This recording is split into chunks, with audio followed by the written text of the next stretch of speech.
Nous allons déterminer une primitive grand F de la fonction petit f définie sur R par f de x égale x plus 1 sur x2 plus 2x plus 5.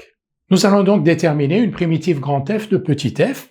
Au préalable, nous allons nous assurer que petit f est continu sur R. Alors petit f s'écrit sous la forme du quotient de deux fonctions polynômes, x plus 1 et x2 plus 2x plus 5. Les fonctions polynômes sont continues sur R, donc là on a le quotient de deux fonctions polynômes. Pour s'assurer que ce quotient est bien continu, il faut juste vérifier que le dénominateur ne s'annule pas sur R, ce qui est le cas, sinon f ne serait pas défini sur R.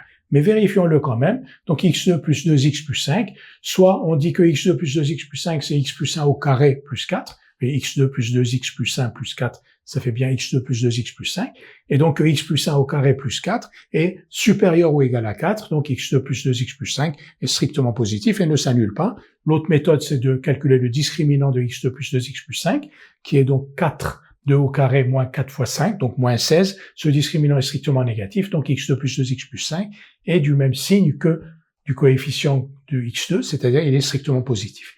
Donc f est continu sur R, comme quotient de deux fonctions polynômes, avec un dénominateur donc qui ne s'annule pas. F étant continu sur R, admet des primitives sur R.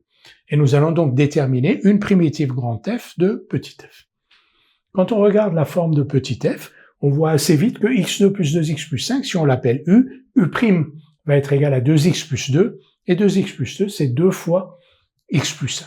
Et donc on va avoir une forme, f est de la forme u' sur u à un coefficient près. Donc on va dire soit u, la fonction définie sur R par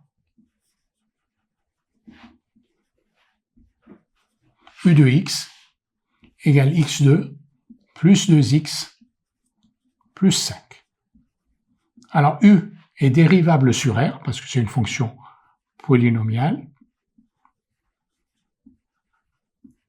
et pour tout nombre réel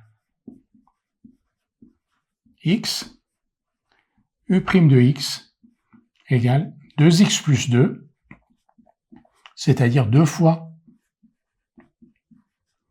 x plus 1. Ainsi, donc, on a f qui va s'écrire ainsi, pour tout nombre réel x,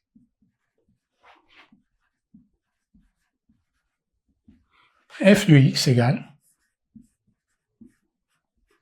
donc x plus 1, c'est u', donc 1 demi de u' de x, sur u de x.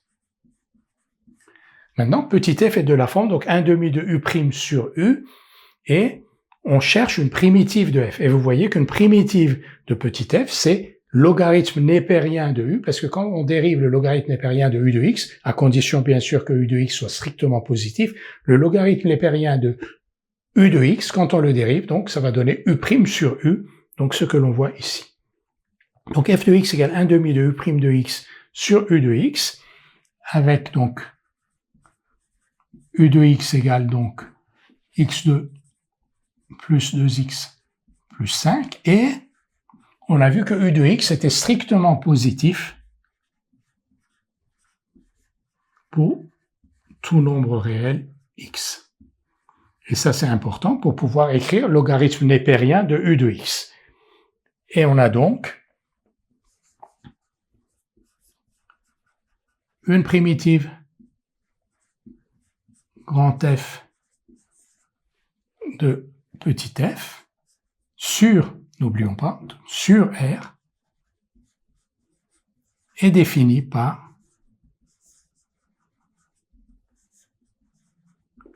donc grand F de x égale une primitive de u' sur u quand u est strictement positif, log népérien de u.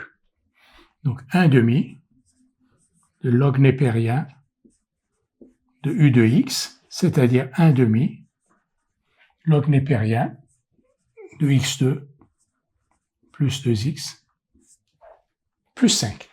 Nous avons donc déterminé une primitive grand F de petit f en remarquant que petit f pouvait s'écrire sous la forme 1 demi de u' sur u avec la fonction u de x égale x2 plus 2x plus 5 qui est strictement positive. N'oublions pas quand même qu'au préalable, tout au début, on a montré que petit f était continu sur R et c'est bien pour cela que petit f a des primitives et que l'on peut en déterminer une.